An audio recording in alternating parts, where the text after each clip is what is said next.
Assalamualaikum warahmatullahi wabarakatuh. Sebelum kita memulai kajian kita pada kesempatan kali ini, mari kita sama-sama membaca Al-Fatihah. Kita khususkan untuk penulis kitab, yaitu Al-Imam Muhammad Al-Ghazali, kitab Bidayatul Hidayah, dan juga untuk seluruh para guru kita yang menyambungkan kita kepada Imam Al-Ghazali, dan juga untuk kita semuanya.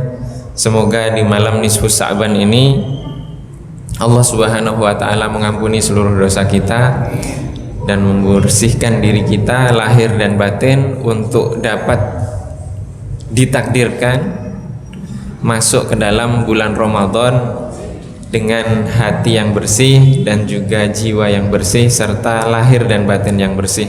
Ala hadhini ya wa bikulli niyatin salihah wa ila hadratin nabiyil mustafa sallallahu alaihi wa alihi wasallam. Al-Fatihah. A'udzu billahi minasyaitonir rajim. Bismillahirrahmanirrahim. Alhamdulillahi rabbil alamin arrahmanir rahim maliki yaumiddin. Iyyaka na'budu wa iyyaka nasta'in. Ihdinas siratal mustaqim. Siratal ladzina an'amta 'alaihim ghairil maghdubi 'alaihim waladdallin. Amin. Alhamdulillahi rabbil alamin. Wassalatu wassalamu ala sayyidina wa maulana Muhammadin wa ala alihi wa sahbihi ajma'in. Amma ba'du. Jamaah yang dirahmati oleh Allah Subhanahu wa ta'ala, pada kajian yang lalu kita telah sampai kepada adabul istiqadhi minan naum, yaitu adab ketika bangun tidur. Dan sekarang kita akan membahas bab yang baru, tema yang baru, yaitu adabu dukhulil khola'i, yaitu adab masuk ke al-khola. Itu artinya toilet atau bahasa kita WC. Maka al-khola apa bedanya? Di dalam bahasa Arab dibedakan antara al-khola'u dengan al-hammamu.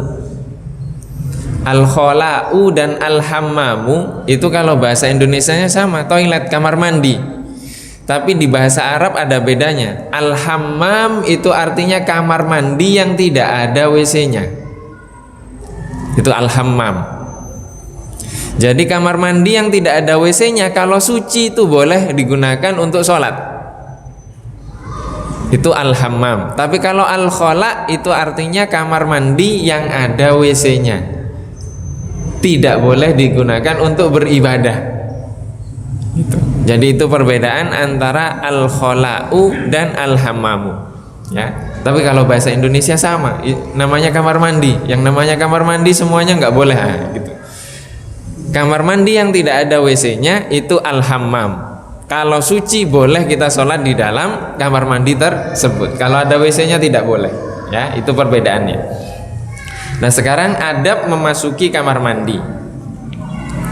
Fa'idha qasatta baital ma'i liqada'il hajati. Jika kamu bermaksud untuk memasuki kamar mandi liqada'il hajati, untuk membuang hajat, faqaddim fid dukhuli rijlakal yusra, maka kedepankanlah, dahulukan ketika memasukinya kakimu sebelah kiri. Jadi masuk ke kamar mandi yang didahulukan adalah kaki sebelah kiri.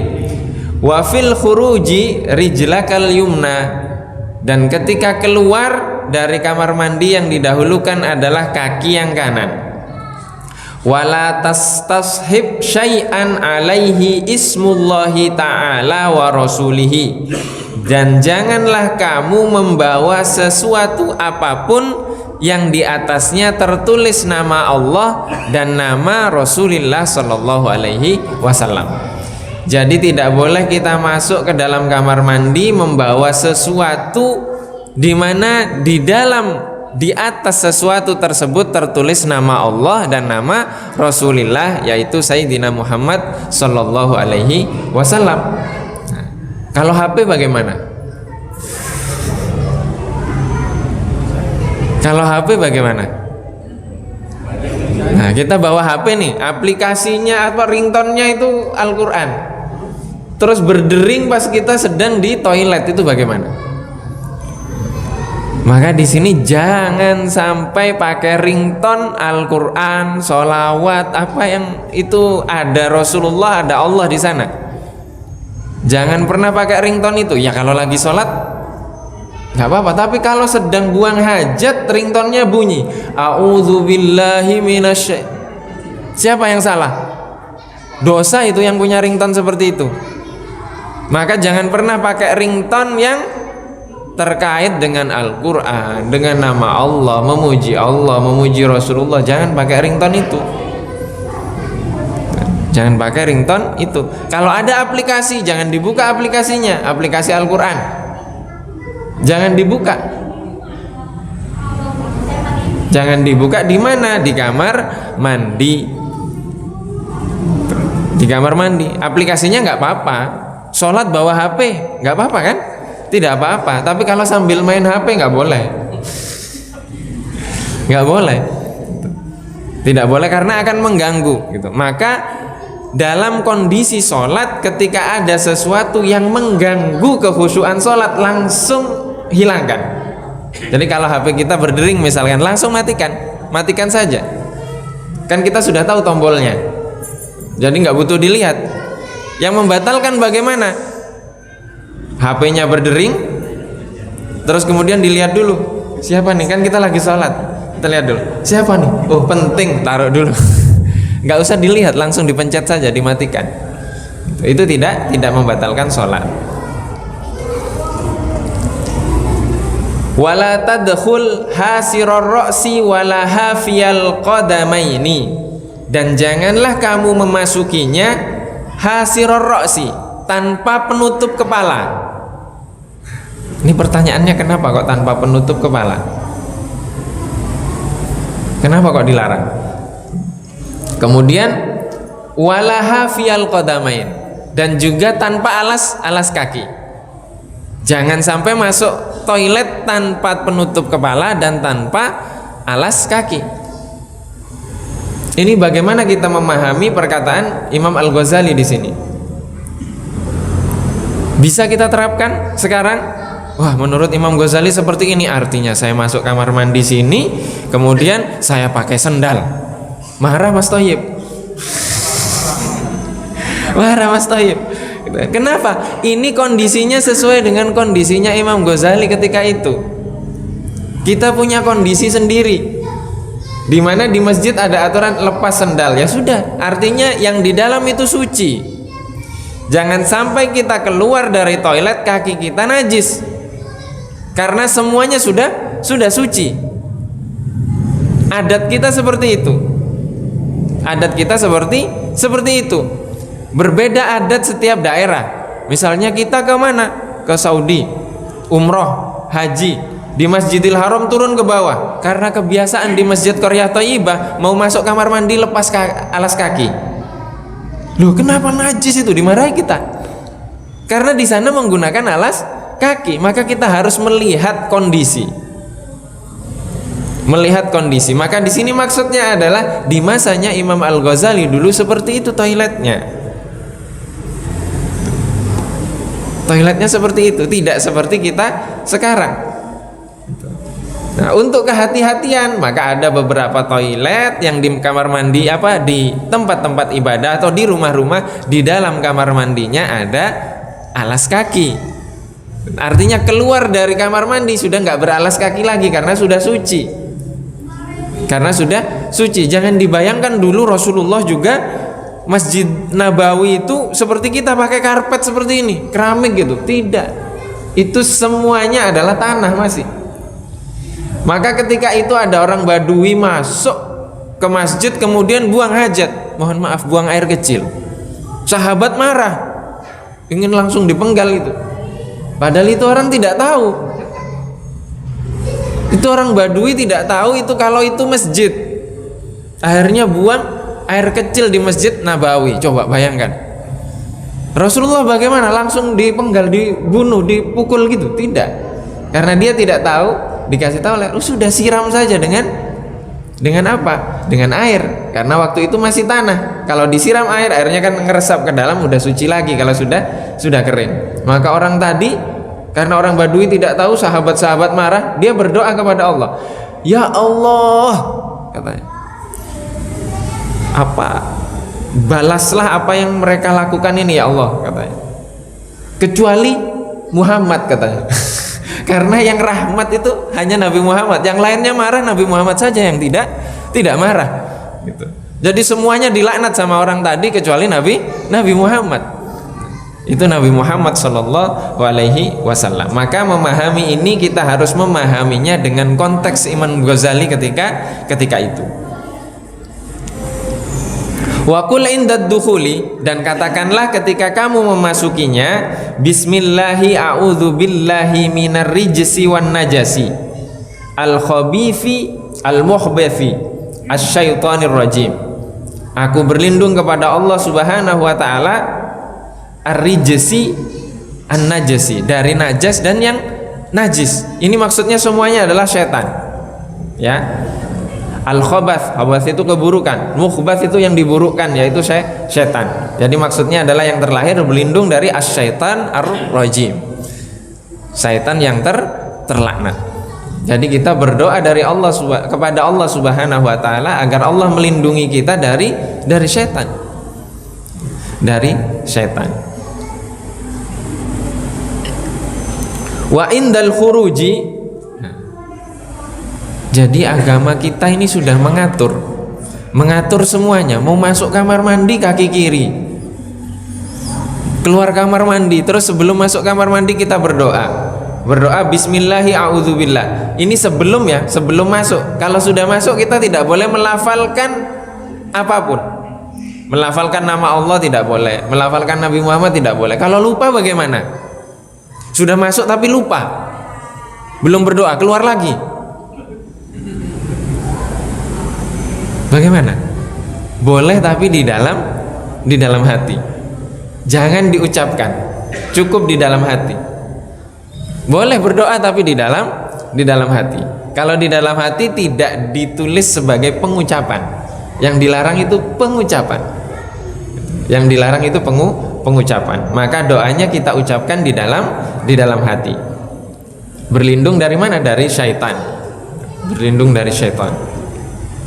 Wa indal khuruji, dan ketika keluar kita berdoa ghufranaka alhamdulillahi alladzi adhaba anni ma yu'dhini wa abqa alayya ma yanfa'uni.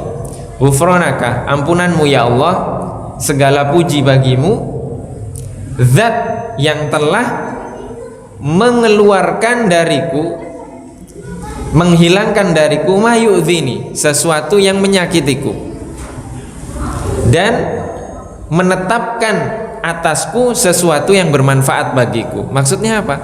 Ketika kita membuang hajat dari tubuh kita, artinya hajat yang kita keluarkan itu adalah sesuatu yang tidak bermanfaat bagi kita, sesuatu yang tidak bermanfaat bagi tubuh kita.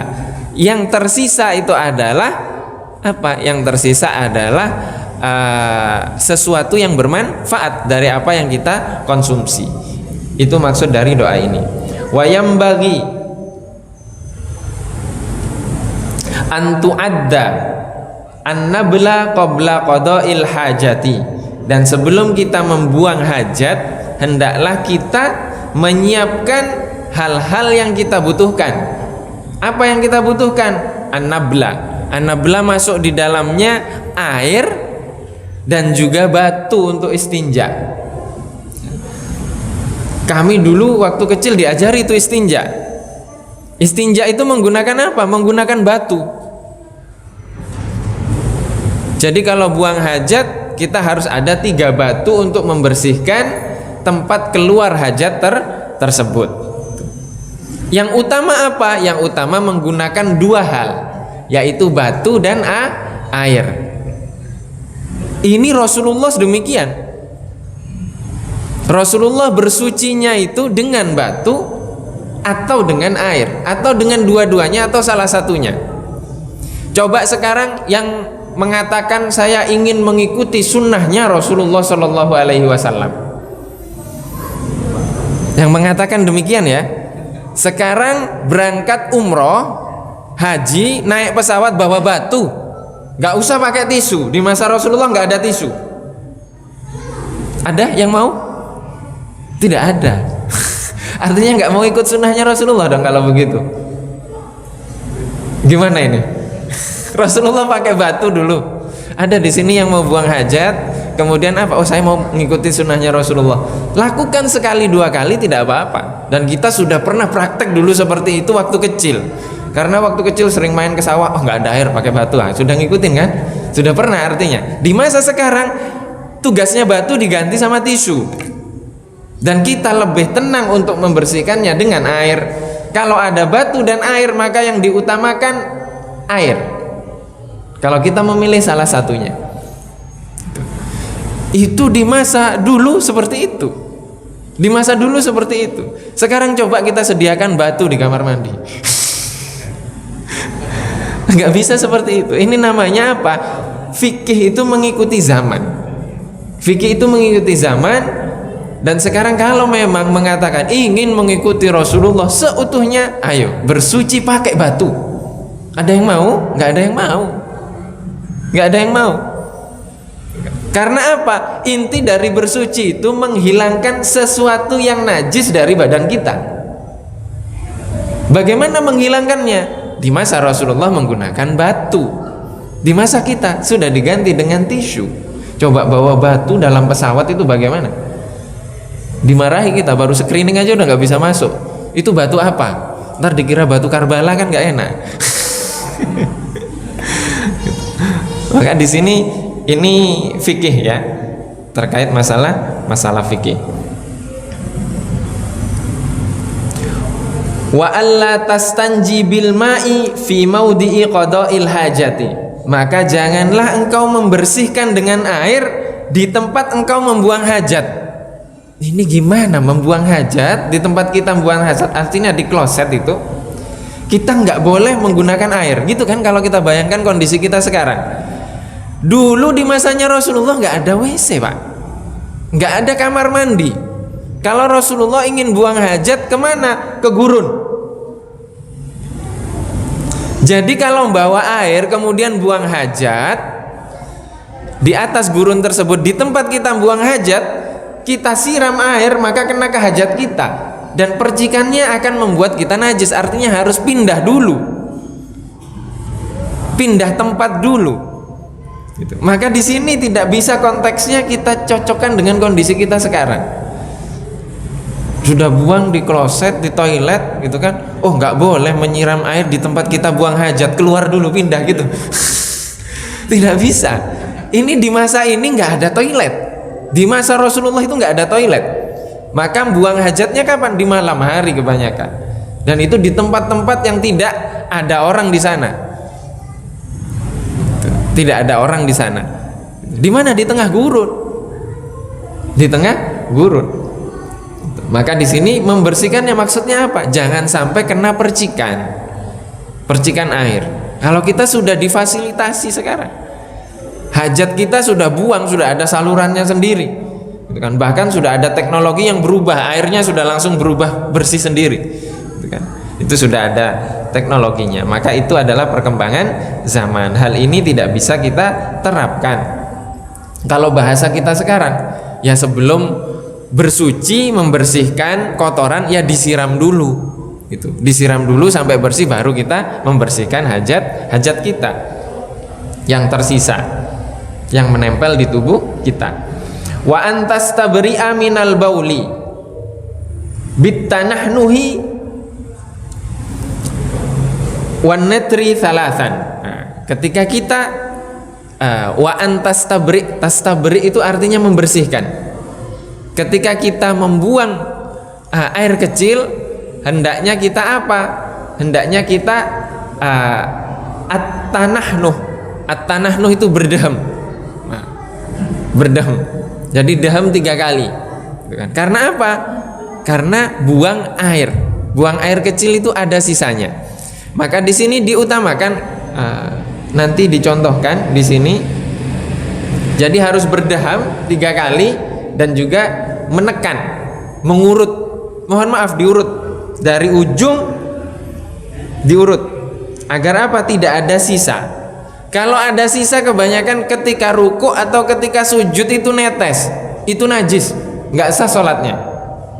Kecuali orang yang berpenyakit, karena ada orang berpenyakit itu tidak bisa menahan buang air kecil, jadi pasti ada yang mengalir dan itu tidak terasa. Nah, kalau seperti itu, kalau ada penyakit seperti itu, ada yang punya penyakit seperti itu, konsultasi ke dokter pertama. Kemudian dalam proses pengobatannya, penyembuhannya, kalau masih seperti itu, maka satu wudhu untuk satu kali sholat. Ya, satu wudhu untuk satu kali sholat. Artinya ketika sholat karena itu penyakit, kemudian keluar nggak apa-apa, dilanjutkan saja, itu sah. Itu sah kalau berpenyakit. Tapi kalau tidak berpenyakit, bukan karena memang tidak bersih, nggak sah sholatnya, harus diulang sholatnya, harus diulang sholatnya. Dan ini kebanyakan ketika kita buang air kecil dengan berdiri, kebanyakan ada sisanya gitu. Kebanyakan ada sisanya, maka diutamakan duduk. Wa bi imraril yadil yusra ala aswalil qadibi, dan kemudian menekan dengan tangan kiri ala asfalil qadibi, jadi di bawah, mohon maaf kemaluan kita itu ditekan dengan tangan kiri, ditekan sedikit agar tidak apa, agar tidak ada sisa air kecil yang tersisa, sehingga ketika kita sholat itu sudah tidak ada lagi, sudah bersih.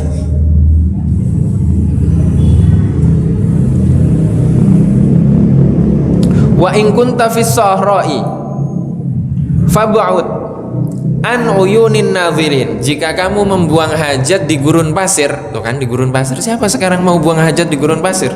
Nggak ada, tidak ada. Kalaupun ada, apa paling di pinggir jalan kan, nempel ke tembok. Tidak boleh seperti itu, tidak boleh seperti itu. Maka apa, hendaklah kita mencari toilet umum sekarang sudah banyak. Jika kamu membuang hajat di tengah gurun, maka menjauhlah dari pandangan manusia. Wastatir bisyai'in in wajadtahu, dan tutupilah dengan segala apapun yang bisa menutupi ketika kita membuang hajat. Wala takshif aurataka qabla lintihai ila maudhi'il julusi, maka janganlah engkau membuka auratmu sebelum engkau sampai ke posisi engkau duduk untuk buang hajat. Jangan membuka aurat dulu. Wala tastaqbilil qiblata wala syamsa walal qamar, janganlah engkau menghadap kiblat atau menghadap kepada matahari atau menghadap kepada bulan. Ini penting kita ketahui. Kita buang hajat itu tidak boleh menghadap kepada kiblat, menghadap ke matahari, menghadap ke bulan. Ini tidak boleh. Itu dilarang oleh Rasulullah Shallallahu Alaihi Wasallam. Para ulama berbeda pendapat. Ini larangannya bagaimana? Larangannya ketika kita tidak ada pembatasnya. Kita buang hajat di tengah gurun atau buang hajat di tengah jalan situ. Ada? Tidak ada. Tapi kalau di gurun ada. Buang hajat di tempat yang tidak ada penutupnya, maka tidak boleh menghadap kiblat, tidak boleh menghadap matahari, tidak boleh menghadap bulan. Tapi kalau sudah di dalam kamar mandi yang sudah rapi seperti ini, sudah tertutup dengan tembok, itu boleh tidak? Boleh. Boleh, meskipun utamanya tidak, tapi itu sudah menghalangi kita. Para ulama sudah membolehkan untuk, terlebih sekarang kondisi di Jakarta, tanah sulit gitu kan. Ini desainnya gimana nih biar nggak ngadep kiblat gitu kan? Itu sulit. Arsiteknya bingung. Akhirnya mengorbankan gitu kan. Memaksakan untuk menghadap ke menghadap ke utara atau ke selatan sulit. Karena memang tanahnya nggak cocok. Ini kita masjid aja miring kan? Miring kita, tengahnya ada di sana imamnya. Tengah, jadi kalau ke tengah pas di belakang imam yang saf keberapa itu sudah beda ruangan. Itu juga sulit. Karena apa? Kalau mau diluruskan artinya yang pindah harus jalan. Sedangkan jalan itu sudah permanen, itu tidak bisa. Maka di sini kita lebih mengikuti kepada pendapat yang membolehkan tadi, dan itu mayoritas. Mayoritas membolehkan ketika kita sudah ada di ruangan khusus, sudah tertutup dengan tembok, menghadap ke kiblat atau membelakangi kiblat, itu tidak apa-apa.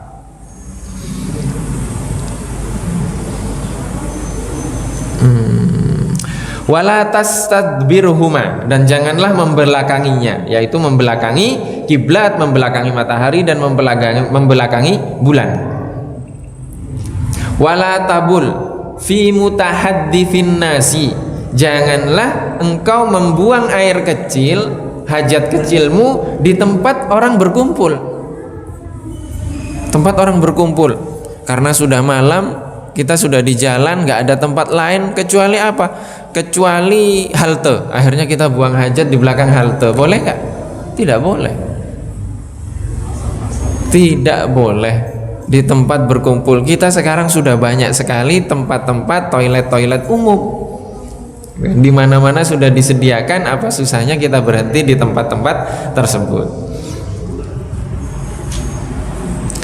Wala tabul fil ma'ir raqidi wa tahta syajaratil musmirati, dan janganlah engkau membuang hajat kecilmu, air kecil, di mana? Di al-ma'ar raqid, air yang tergenang, air yang tidak mengalir, jangan buang hajat di sana.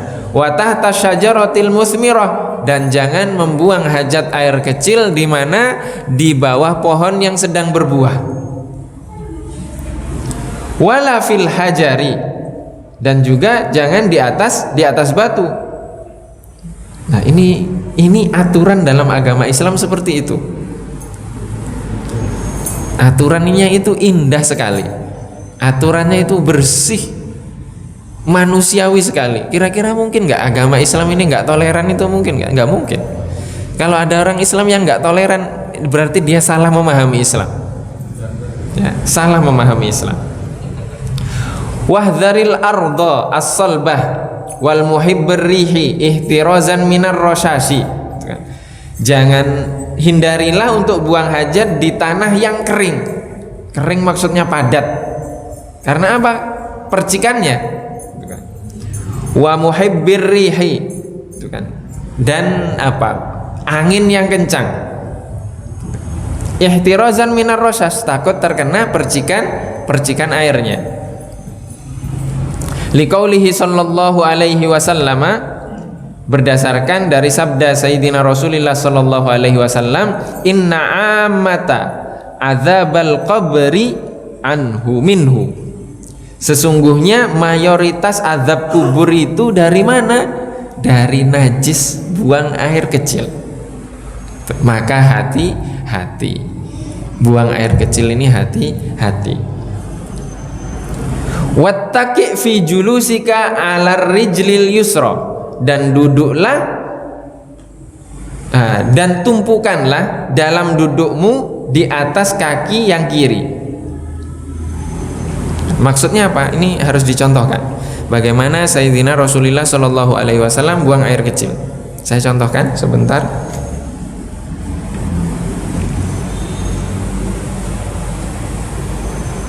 Jadi tumpuannya di kaki kiri. Ini kaki kiri kita yang jadi tumpuan. Kaki kanan tegak. Nah, buang hajatnya seperti ini. Buang air kecil seperti ini. Jadi seperti ini. Jadi tumpuannya di kaki kiri, bukan di kaki kanan. Ya, kaki kanannya tegak. Jadi buang hajat air kecil seperti ini. Jadi tumpuannya di sebelah kiri, kaki kiri.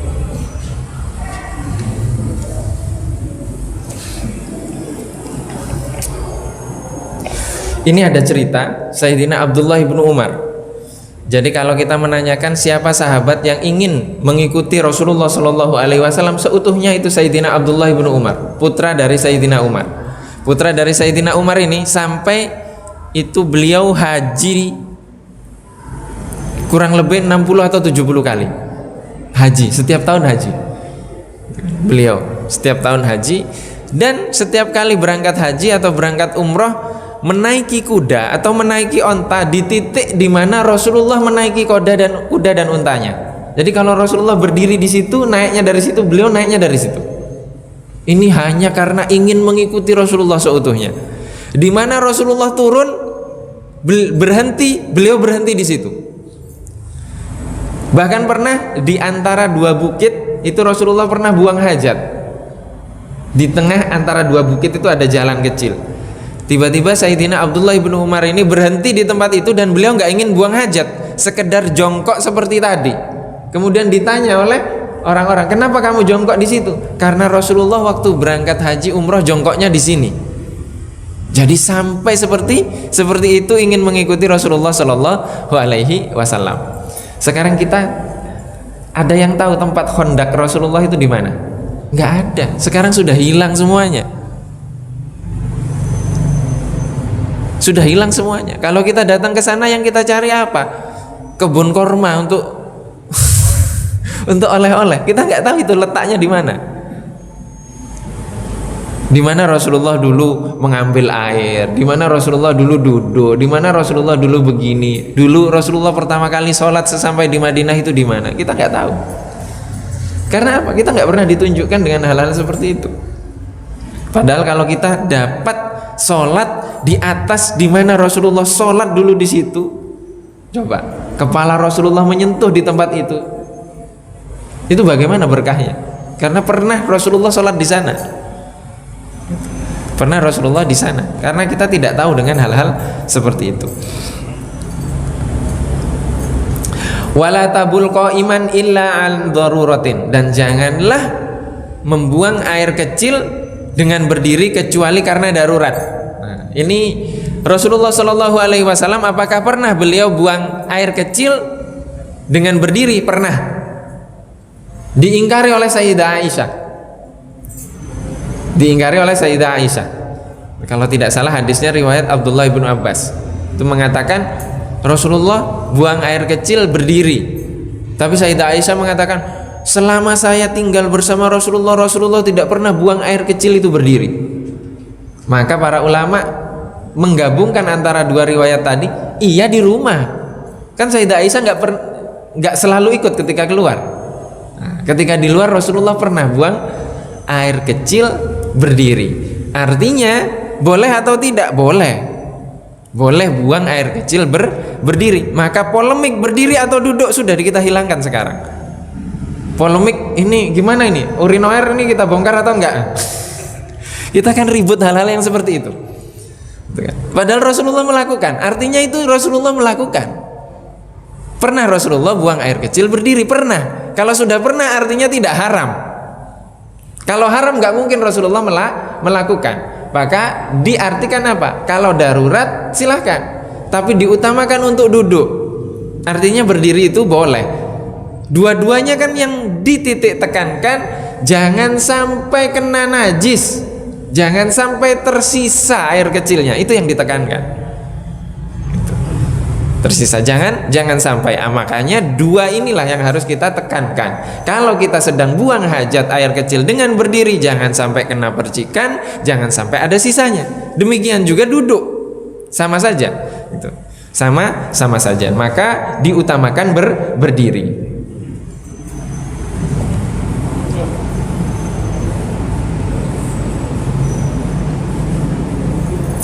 Wajma' fil istinja'i baina isti'malil hajari wal ma'i, dan ketika beristinja yang diutamakan adalah menggunakan air dan batu, ya, menggunakan air dan batu. Tadi sudah kita jelaskan. Wa idza aradta al-iktisara, jika kamu ingin memilih salah satunya, ala ahadihima, salah satunya, fal ma'u afdal, maka air lebih diutamakan. Nah, kita sekarang masuk di era itu.